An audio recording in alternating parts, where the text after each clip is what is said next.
Bonjour à vous, j'espère que vous allez bien. Alors, cette vidéo aujourd'hui, toujours en lien avec les énergies de la semaine et puis avec ce qui était l'invitation du tarot, peut-être à observer. En tous les cas, moi, c'est comme ça que je l'ai ressenti, à observer à quel endroit il pouvait y avoir de la culpabilité, à initier quelque chose de nouveau et en lien avec un perfectionnisme peut-être qui pouvait être lié au clan ou à la création de cette complétude, cette création de quelque chose de plus grand et en tous les cas qui a de la valeur pour vous. Et donc, j'ai commencé avec cette petite vidéo hier en lien avec la culpabilité et puis avec la technique des bonhommes allumettes. Et aujourd'hui, j'ai envie de faire une vidéo et ce sont des invitations. Voyez si ça résonne pour vous, c'est vraiment des outils que je vous donne, pour que vous puissiez aussi, voilà, acquérir de l'autonomie, pour venir débloquer d'une manière assez facile sans mettre de mental, mais vraiment de laisser le flux circuler, les informations circuler et se libérer en lien avec, du coup, ça y est, j'ai perdu le fil de ce que je voulais dire, c'est pas grave. En tous les cas, bon, l'idée, c'est de poursuivre ce chemin, d'aller voir où est-ce qu'il pourrait y avoir de la culpabilité et du perfectionnisme dans le champ énergétique, euh, dans vos affaires, dans la famille. Et là, aujourd'hui, j'ai envie de parler des finances et de l'argent. Donc ça va être la thématique de cette vidéo.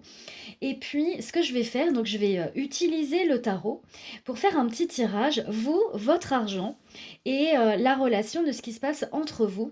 Voyez si ça vous parle. Je ne vais pas faire un tirage à choix.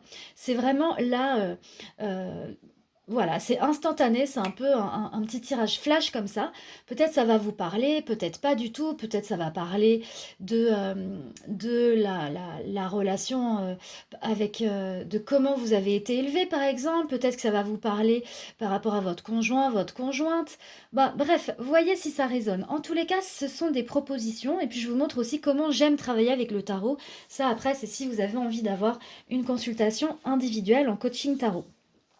Alors c'est parti. Donc on va aller regarder l'argent, qu'est-ce qu'il a envie de dire aujourd'hui. Et ce qu'on va faire, donc hop, je vais mettre ça un petit peu plus haut. Je vais prendre le Mystique Tarot et puis je vais mettre vous, là, maintenant, à cet instant précis, l'argent et puis ce qui se passe entre vous. Donc on va aller juste explorer ça dans l'ici et maintenant. Donc c'est une vidéo qui est intemporelle, hein, les énergies sont... c'est-à-dire au moment où vous allez regarder la vidéo, si vous sentez que ça résonne pour vous, c'est que le message doit être...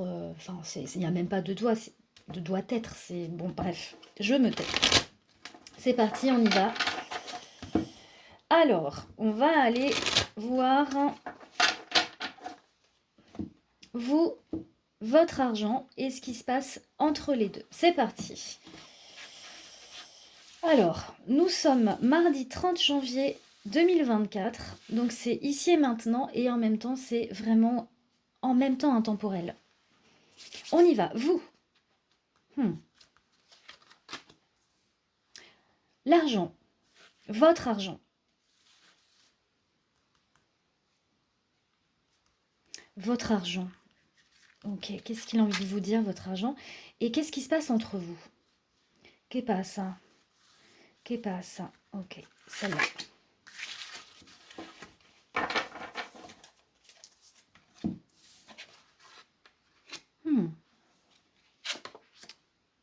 Ok.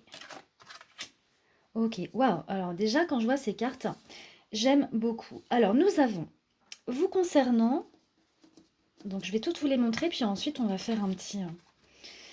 je vais vous dire ce qui me vient quand je vois les cartes. Alors, vous avez arcane majeur, tempérance. Ok. Votre argent, la reine de coupe. Et entre vous, la roue de fortune. Alors déjà, quand je vois ces cartes, j'aime beaucoup. parce que, bon alors là, en l'occurrence, ce sont des représentations, féminines, mais dans le tarot, de Marseille, la roue de fortune n'est pas, forcément représentation féminine. Donc, ce que j'observe déjà, c'est qu'on a 2 arcanes majeurs et puis ici, on a quand même une reine qui représente l'argent. Alors vous, avec la tempérance, ça nous parle de communication, ça parle de guérison. Avec tempérance, c'est on laisse circuler les informations. Donc ça pourrait potentiellement dire on laisse circuler l'énergie de l'argent et avoir... Alors, est-ce que vous avez besoin de guérir votre argent? Est-ce que vous avez besoin du coup de mettre une intention particulière, d'avoir, comment dire, avoir des pensées particulières en lien avec l'argent? Ce sont des questions. En tous les cas, tempérance invite à laisser circuler l'argent et voir comment ça circule en vous, en fait, en termes de pensée, en termes de communication, en termes de sensations physiques, en termes d'émotions. Donc c'est vraiment sur les quatre plans. Physique, le plan physique, le plan émotionnel, le plan matériel, émotionnel, de la communication, de l'esprit, spirituel, enfin sur tous les plans. Voilà. Ok. L'argent, la carte qui représente l'argent est la reine de coupe. Alors, je trouve ça vraiment très intéressant parce que la reine de coupe, c'est une carte. Alors, les coupes vient parler du côté affectif, vient parler de la sphère vraiment émotionnelle. La reine de coupe, c'est vraiment un personnage, un archétype, et là que l'on soit homme ou femme, qui prend soin. Elle prend soin de la sphère émotionnelle, elle prend soin aussi des autres. Et elle est vraiment, c'est aussi une carte de bienveillance. C'est comme si l'argent, là, l'énergie de l'argent, était comme un indicateur. Vous venez dire, ok, à quel endroit, du coup, est-ce que c'est bienveillant? Et comment l'argent est utilisé de manière bienveillante pour vous-même dans votre accomplissement personnel et à l'extérieur, dans le monde dans votre monde. C'est-à-dire, et pour vous, et à l'extérieur de vous. Parce que du coup, dans la sphère émotionnelle, c'est aussi, comment dire, en lien avec les autres. Ok. Donc on voit que la sphère émotionnelle, elle est quand même activée en lien avec la reine de coupe. Ok. Entre vous, la relation, c'est la roue de fortune. Je trouve ça quand même hyper intéressant.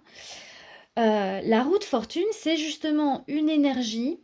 C'est comment est-ce que on active... Parce que, comment je pourrais dire ça? Là, ce qui fait fortune, c'est comment on avance dans le bon sens.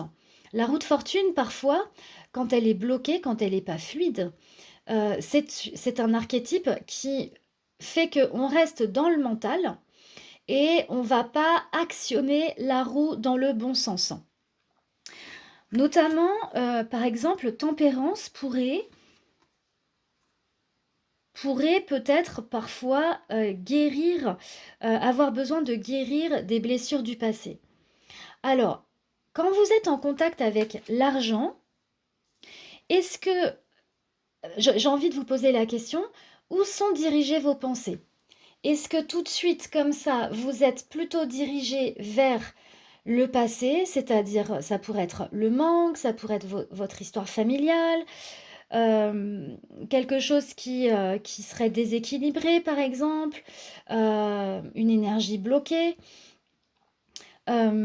Voilà. Ou alors, est-ce que quand vous pensez argent, vous pensez projet de cœur, vous pensez le lien avec vos enfants, vous pensez dans quelque chose qui est comme un don pour vous-même et pour les autres. Donc vraiment quelque chose qui circule de manière fluide et de manière abondante. Voilà ce que me disent les cartes. C'est comme si c'était un petit peu des questions de où est-ce que vous en êtes actuellement et où se tournent vos pensées quand vous êtes en connexion avec l'argent, juste là, actuellement. Ok, je trouve ça vraiment intéressant. Alors, quand je vois ça, j'aimerais bien me poser la question, qu'est-ce qu'on peut me dire sur cette tempérance, sur la reine de coupe et puis sur la roue de fortune? Ok. Alors, qu'est-ce que tempérance est en train de regarder peut-être, ou quel est son... Qu'est-ce qui se passe pour tempérance? Oh, magnifique! Pour tempérance, il se passe un roi de denier. Alors, j'adore sortir des cartes comme ça quand on est en lien avec l'énergie de l'argent, c'est juste génial. Le roi de denier, lui, il incarne dans la matière. Les deniers, c'est vraiment justement la manifestation concrète dans la matière. C'est-à-dire, si on parle de l'argent, là, tempérance, donc là en l'occurrence vous, quand on est en lien avec cet argent, c'est comme si tempérance, elle est en train de se dire, ok, mais moi, quand je suis en lien avec l'argent, je suis focus dans qu'est-ce que j'ai envie de créer à l'extérieur, dans le monde, qui fasse sens pour moi, où je sens qu'il y a aussi de la complétude, voilà, émotionnelle, enfin, où je sens que c'est vraiment bon et fluide. Donc j'adore parce que le roi de denier, lui, il est vraiment dans une manifestation à l'extérieur, dans le monde extérieur. Génial. Franchement, c'est top, hein. Ça peut être, bien sûr, vous êtes en contact. Alors, soit c'est vous qui incarnez le roi de denier, c'est-à-dire vous manifestez à l'extérieur votre abondance euh, en lien avec bah, l'argent.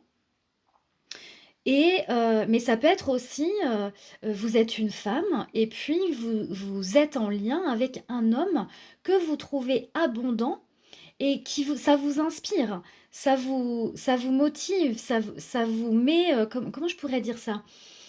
Ça crée vraiment quelque chose qui s'incarne, qui se manifeste très concrètement. Ok.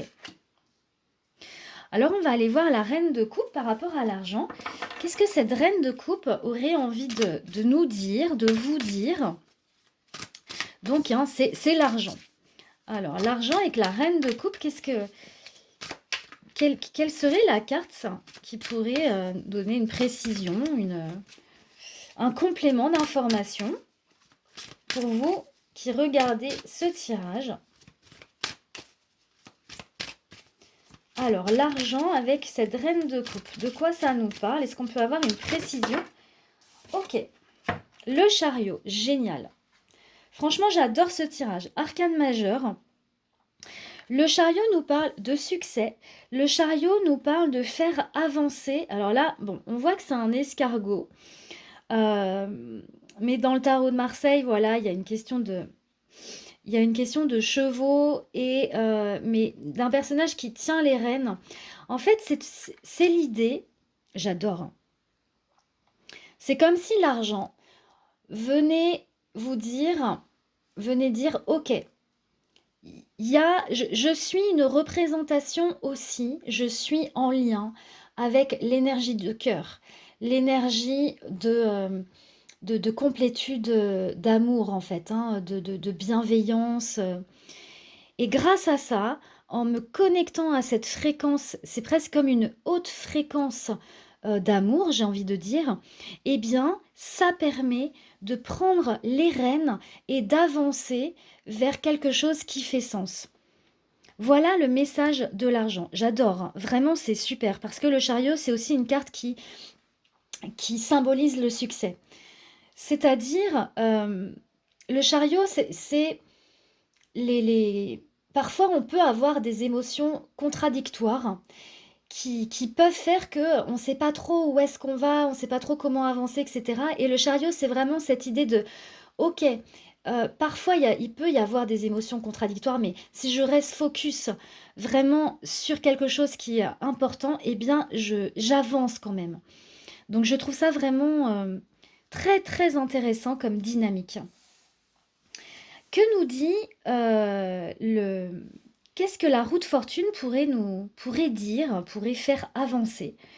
Enfin faire avancer, non, c'est pas faire avancer, mais voilà, donner comme carte complémentaire. Donc là, c'est vraiment de la relation et c'est un petit peu, du coup, qui pourrait faire cet entre-deux, hein, justement, entre le roi de denier, c'est-à-dire manifester dans la matière votre c'est le puissance qui me vient, mais ça pourrait ne pas être très approprié, le mot puissance, mais vos projets, voilà, des projets qui sont hyper importants pour vous et c'est très bon, c'est très abondant, c'est très ancré, c'est très clair, c'est OK, c'est un oui dans vos projets. Et c'est comme si l'argent, il dit, mais oui, oui, oui, c'est bon en fait. Là, c'est comme si l'argent dit, mais vas-y, parce que c'est un projet de cœur pour toi, c'est bon pour toi et c'est bon pour le monde, donc vas-y, je valide. Ok. Alors, et donc au niveau de la relation, hein, entre ce projet et puis au niveau de l'argent, alors qu'est-ce qu'on va avoir en complément de la roue de fortune? Franchement, j'adore ce tirage.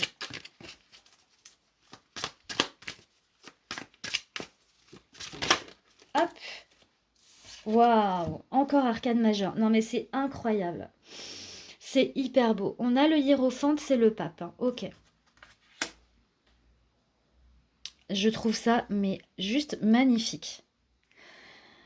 Alors, le pape, lui, il est dans l'officialisation.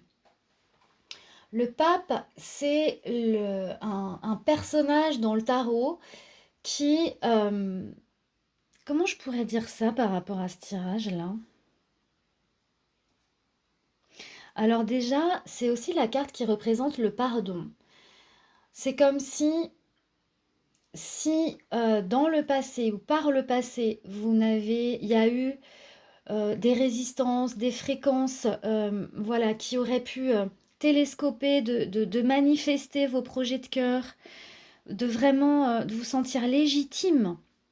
Ça me parle de ça aussi avec le pape, euh, de, de, de sentir que c'est juste et légitime de, euh, de créer vraiment quelque chose qui est important pour vous, d'être dans votre succès financier, de ressentir aussi de l'amour et de la joie, de la complétude, à recevoir de l'argent et à émettre, c'est-à-dire d'être dans ce flux comme ça, de donner et recevoir.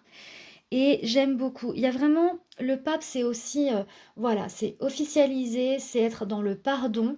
Donc comme une invitation, si jamais c'est quelque chose que vous n'avez pas eu par le passé ou qu'il y a eu, voilà, des fréquences négatives, eh bien, d'être dans le pardon de ce qui a été pour justement libérer et revenir à des hautes fréquences de manifestation de choses qui, voilà, qui sont vraiment belles pour vous et dans vos projets. Vraiment, j'adore. C'est très, très, très beau. C'est très beau. Le pape représente aussi un côté paternel avec ses enfants, c'est-à-dire il y a une question de transmission. L'argent aussi, c'est-à-dire la relation qui est entre, c'est qu'est-ce qu'on transmet avec l'argent, qu'est-ce qu'on donne quand on donne de l'argent, eh bien qu'est-ce que l'on reçoit, qu'est-ce qu'on fait en conscience, qu'est-ce qu'on achète, qu'est-ce que l'on vend comme produit par exemple, pour les thérapeutes, pour les coachs, etc., pour n'importe quel, même pour un artiste, hein, par exemple, hein, qui vend son produit, qui vend son art.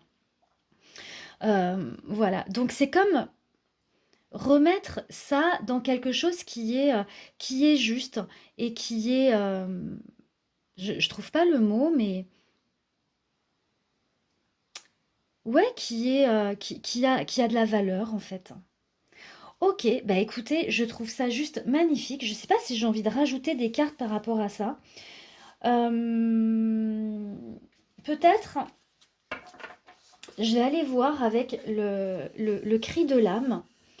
Est-ce que peut-être il y aurait quelque chose en lien avec ce magnifique tirage qui pourrait être guéri, être dans le pardon pour voilà, une blessure peut-être qui serait encore activée dans quelque chose qui sera un petit peu encore en présence énergétique et qui du coup en lien avec ce magnifique tirage, voilà, pourrait résonner pour vous. Donc on va aller voir s'il y a une carte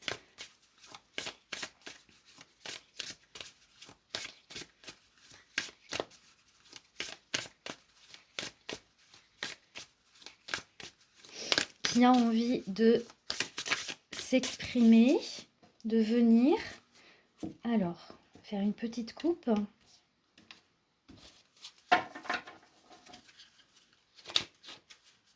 C'est marrant. Alors, je vais juste voir s'il y en a une qui saute naturellement. Sinon, je vais aller la chercher. Est-ce qu'il y a une carte du cri de l'âme qui aurait envie de... C'est un petit peu...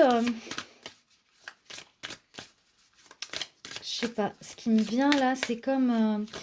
finalement, c'est vrai que chaque personne a ses propres histoires familiales. Donc, vraiment, l'argent, c'est très en lien avec notre propre histoire. C'est comme une invitation à aller aussi regarder, s'aligner, ce qui s'est joué dans sa lignée pour guérir des espaces. Voilà, on peut aussi parler des plafonds de verre, par exemple. Donc, il y a plein de choses qui se jouent avec l'argent. C'est hyper puissant, très, très puissant. Beaucoup de croyances limitantes. Et voilà. Allez, c'est celle-là. Ah, intéressant. Le syndrome de l'imposteur. Oh, c'est beau ça. Alors ça, je trouve ça excellent que cette carte-là saute. Et oui, le syndrome de l'imposteur, ça me fait penser au hiérophante, qui est aussi l'officialisation. C'est-à-dire, par rapport à ce que vous faites, par rapport à ce que vous avez envie de recevoir financièrement dans votre abondance financière, à quel endroit vous avez l'impression d'être un imposteur et de ne pas être légitime à être dans votre abondance financière. Alors, ça c'est très intéressant parce que ça se joue chez quand même beaucoup de monde, notamment quand on n'est pas, comment dire, comment je pourrais dire ça? Quand on change, pas quand on change, mais quand on est issu d'une classe sociale, ou en tous les cas d'une famille où ça dépassait pas tel montant, par exemple, où c'était plus du fonctionnariat et pas des entrepreneurs. Et en fait, c'est comme si, voilà, le syndrome de l'imposteur, il vient mettre en lumière, bah, du coup, à quel endroit est-ce que vous êtes et comment est-ce que du coup vous pouvez vous sentir dans l'imposture, je ne sais pas si ça se dit comme ça, de recevoir plus d'argent parce que du coup vous allez, ça va venir vous confronter avec des loyautés familiales, avec même des loyautés aussi en lien avec les égrégores dans lesquels vous travaillez par exemple. Donc ok, très très intéressant. Une invitation à aller regarder ça, bah, c'est super. Franchement c'est top pour activer votre propre abondance et votre propre fortune personnelle. Magnifique, franchement j'adore. J'adore, j'adore, j'adore ce tirage. J'aurais envie de mettre une petite carte des anges. Le courage. Parfait. Avoir le courage peut-être de regarder ça. Et pour venir débloquer, guérir, manifester vos projets de cœur, vraiment, et manifester votre propre autonomie, votre propre accomplissement financier, votre propre richesse. Ok, j'adore. Très très très bien. Alors, ce qu'on va faire là, c'est... Alors, en même temps que je vous dis ça, moi, je sens là, au niveau du chakra couronne, c'est très très chaud. C'est hyper chaud. Je vais prendre une carte du jeu de la vie. Alors, j'ai acheté celui-là que je trouve mieux que l'autre. J'avais l'autre, mais qui est plus beau, mais je trouvais moins efficace. Quelle serait la carte à activer, comme le mantra à activer, pour les personnes qui regardent et pour qui ce tirage résonne? Hop.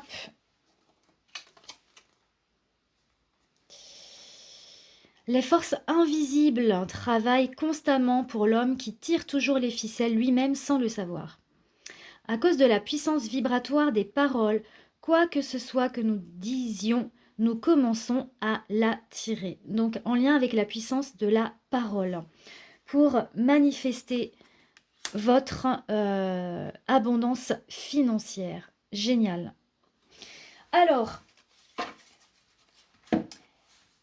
si ce tirage a résonné pour vous, et même si ce tirage n'a pas résonné pour vous, si vous voulez activer, si vous sentez que, voilà, il y a de la résistance à être dans votre abondance, vous voudriez plus d'abondance, voilà, si vous culpabilisez à recevoir plus parce que c'est en lien avec des loyautés familiales, etc., etc., parce que vous avez peur, peur par exemple de gagner plus que votre conjoint. Si vous êtes une femme, vous avez peur d'être volée, par exemple. Vous avez peur d'être arnaqué. Enfin, voilà, tout ce qui peut activer les peurs en lien d'avoir plus d'argent. Peur d'être rejeté. Bon, il y a plein de peurs qui émergent. Donc l'énergie de l'argent, c'est une énergie qui est vraiment hyper puissante et qui vient vraiment activer nos peurs archaïques de rejet, d'abandon, enfin voilà, très en lien avec les blessures de l'âme. Donc voilà, bienveillance sur tout le process. Et surtout aussi de se déculpabiliser, j'ai envie de dire, eh bien, que ça passe par des étapes. Parce que parfois, et là je le vois aussi pour les entrepreneurs ou même les artistes, il pourrait y avoir comme une culpabilité à pas recevoir assez, etc. Et c'est de se dire, ok, ben ça c'est une étape. Ok, et on va y aller étape par étape pour aussi faire en sorte que ça se fasse en toute fluidité et que ça soit ok de recevoir aussi après une somme conséquente d'argent et de rester bien ancré, bien en lien avec ses propres valeurs, avec les projets qui font du sens pour soi-même et que ça parte pas. Je veux dire, parce que quand je dis ça, on peut observer aussi par exemple des gens qui d'un coup vont recevoir beaucoup d'argent et puis qui n'ont pas eu cette conscience de l'énergie de l'argent et qui finalement ne vont pas savoir quoi en faire ou comment, ou diriger, ça parle aussi de ça, de le chariot, c'est-à-dire mais comment je vais utiliser cet argent pour que ça fasse sens et pour que ça soit beau, que ça soit bénéfique pour moi, pour les autres, bon voilà, je vais pas me répéter, mais c'est un petit peu ça l'idée. Ok, alors, donc, pour les personnes pour qui ça résonne, qui ont envie d'aller plus loin, vous pouvez faire les bonhommes allumettes comme ce que j'ai fait hier. Alors, moi, je l'ai préparé pour moi. Je vous le montre et je vous redis juste, vous dessinez vous-même. Vous allez voir pour la vidéo d'hier, vous avez le process. Sinon, vous allez voir Jacques Martel, les bonhommes allumettes. Vous faites, vous, dans votre richesse, votre prospérité. Alors moi, j'ai mis par exemple richesse, prospérité, abondance financière, ouverte à recevoir. Et c'est aussi l'abondance, pour moi, c'est la vitalité physique, la créativité. Bon, voilà. Et puis là, j'ai mis la polarité. Donc moi, en manque financier, endetté. Alors quand je dis endetté, c'est aussi me sentir en dette quand quelqu'un me donne, par exemple, quelque chose où je me sens redevable et du coup, voilà, si je suis pas dans l'accueil de me sentir redevable quand quelqu'un me donne quelque chose, me dire: «Ah OK, il me donne», et en fait, parce que ça crée de la relation aussi, donc c'est toujours intéressant d'aller voir comment on se positionne quand quelqu'un nous donne quelque chose. Ça parle aussi de la liberté de recevoir. Donc moi, j'ai mis culpabilité à recevoir, loyauté avec le clan familial, le déséquilibre entre donner et recevoir. Qu'est-ce que j'ai mis de ce côté-là? Alors, vu qu'il y avait l'action du perfectionnisme dans les énergies générales, j'en profite vraiment pour voilà, vous donner des pistes d'exploration. Qu'est-ce que j'ai mis, moi? Perfectionnisme qui pourrait empêcher d'incarner dans la matière. Ça voudrait dire, par exemple, que je pourrais avoir tellement envie que ça soit parfait tout de suite que bah, finalement je ne le fasse pas parce que bah, du coup j'ai comme un idéal, mais cet idéal, bah, forcément il y a des étapes, il y a des échecs, etc. Donc voilà, je vous mets vraiment comme ça m'a résonné dans l'instant quand je l'ai fait tout à l'heure. Donc vous faites ça, hein, vous voyez le process qu'il y a à faire. Une fois que vous avez fait ça, toujours cette idée qu'on se souhaite le mieux pour soi-même. On fait les liens d'attachement conscient et inconscient en lien avec les sept chakras, les 7 centres énergétiques qui relient. Et puis, bah voilà, à un moment donné, quand ça n'a plus lieu d'être, eh bien, on vient couper ça. Les liens conscients et inconscients avec ces attachements qui sont négatifs, voilà, qui n'ont plus lieu d'être avec le manque, les endettements, les culpabilités à recevoir, le perfectionnisme, etc. Le pessimisme, hein, je pourrais en mettre plein. Et puis voilà, ça y est, c'est fait. Merci pour la manifestation, merci pour le feedback quantique. C'est accompli, moi j'aime bien dire ça. Et puis voilà, quand c'est fait, moi, très clairement, ça y est, hein, je déchire et c'est bon, c'est terminé, c'est fait. Ça peut repartir ailleurs et on continue le chemin. Voilà pour ce tirage, j'espère que ça vous a plu. Je vous souhaite une magnifique suite de journée et puis on verra qu'est-ce qui va venir demain pour cette culpabilité et perfectionnisme. Mais là, juste aujourd'hui, énergie de l'argent. Je vous souhaite une magnifique journée, je vous dis à bientôt, ciao ciao.